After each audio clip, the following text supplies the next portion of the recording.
A woman is screaming. It is 1847, and the screams echo down the stone corridors of the Vienna General Hospital. She is young. She is healthy. She has just given birth to a living child. And within 48 hours, she will be dead. Her name does not appear in the records. There are too many like her for names. What the records show are numbers. Cold, damning, relentless numbers. In the physician's ward of this hospital, 1 in 10 women dies after childbed. Some weeks, it is 1 in 6. The cause is listed again and again as puerperal fever, childbed fever, a killer so common that women entering this ward sometimes beg to deliver in the street rather than cross the threshold. And somewhere in that building, a 30-year-old Hungarian doctor is staring at those numbers, unable to sleep, unable to stop asking one question no one else seems troubled by. Why? Before I go further, I need you to really sit with that number. 1 in 10 women dying in childbirth. Not from the pregnancy, not from the delivery. After. In the hospital. The place that was supposed to save them. That's what Semmelweis walked into every single day. To understand what Ignaz Semmelweis was about to discover, and why the world punished him for it, you first have to understand the world he was born into. He came from Buda, Hungary, in 1818, the 5th child of a prosperous grocer. His father wanted him to become a military judge, something solid, something safe, something unlikely to obsess over the deaths of strangers. Young Ignaz tried. He enrolled in law at the University of Vienna in 1837, lasted less than a year, and crossed the courtyard to study medicine instead. He was brilliant, but restless, a man who could not walk past an unsolved problem without reaching for it.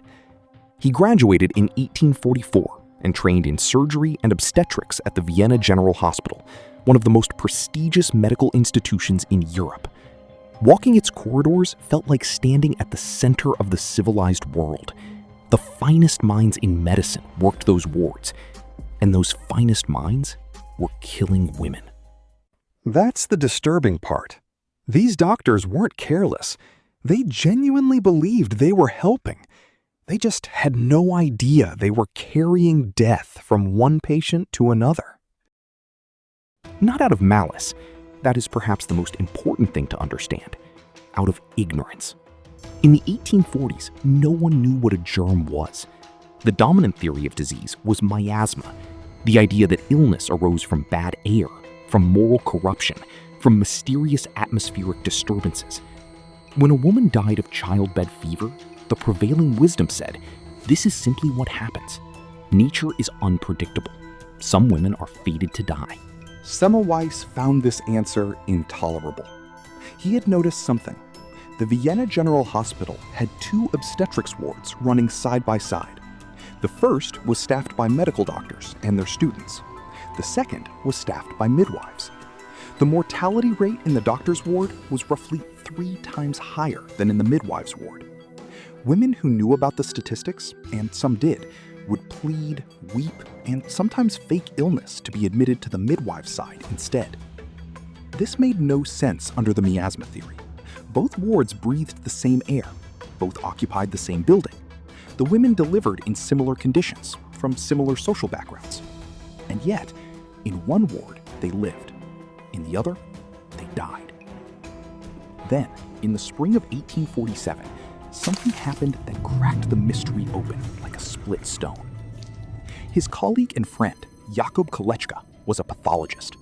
He spent his days performing autopsies, cutting into cadavers, examining the inner geography of death. One morning, while demonstrating a dissection to a group of students, a scalpel slipped. It was a small wound, a nick, nothing that seemed serious.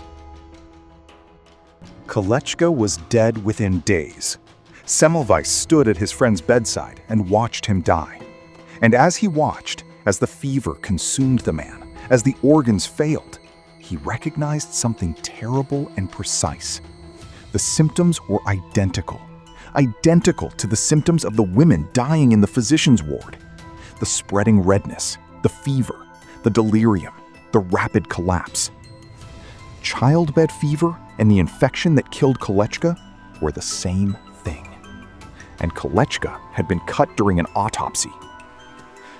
Semmelweis thought about the medical students in his ward. He thought about what they did every morning before they examined the pregnant women. They came directly from the dissection room, hands unwashed, still carrying whatever invisible matter clung to cadavers. They reached inside living women with the residue of the dead still on their skin. The midwives did not perform autopsies. The midwives never touched cadavers. And so the midwives' patients lived. He had it. He had the answer. He was 30 years old, and he had just understood something that could save thousands of lives every single year across every hospital in the civilized world. He's 30 years old.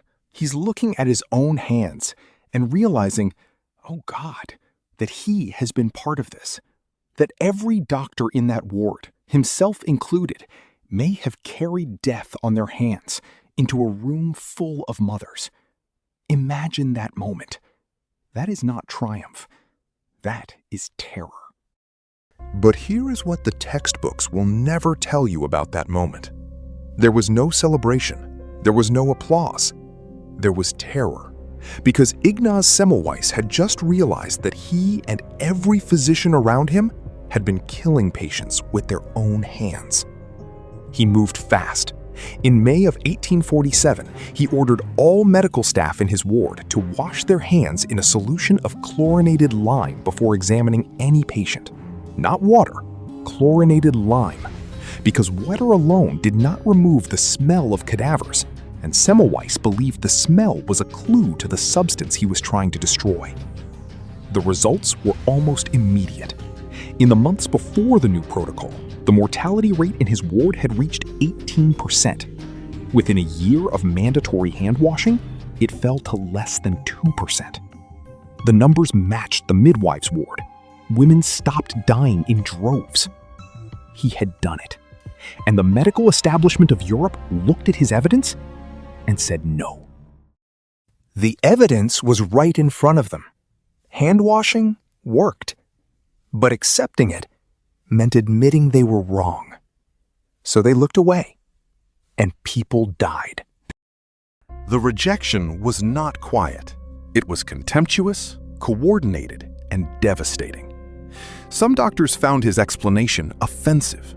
The idea that physicians, educated, refined, gentlemanly physicians, could be agents of death was considered an insult to the profession. One prominent critic argued that it was simply impossible for a gentleman's hands to carry disease.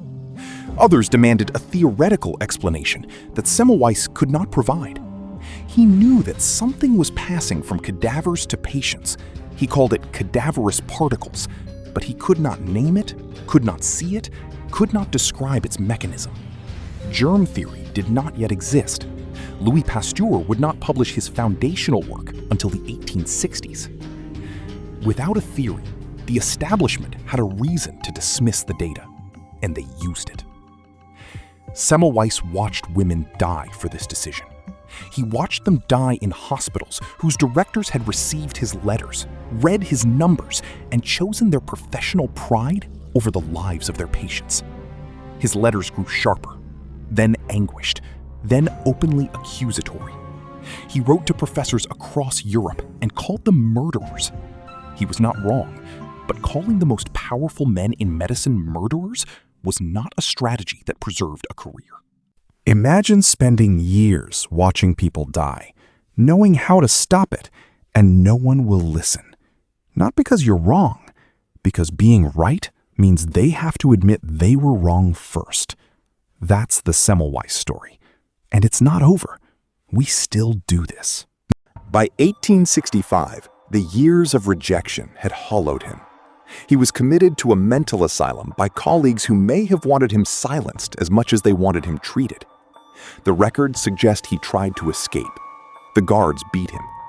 He died 2 weeks after admission, aged 47, of an infection. Some researchers believe it was the very same infection, the same pathogen, that he had spent his life trying to stop. The cruelty of that symmetry is almost too much to contemplate. And yet, and here is what makes this more than a tragedy, Semmelweis did not lose. He was simply robbed of the moment of victory.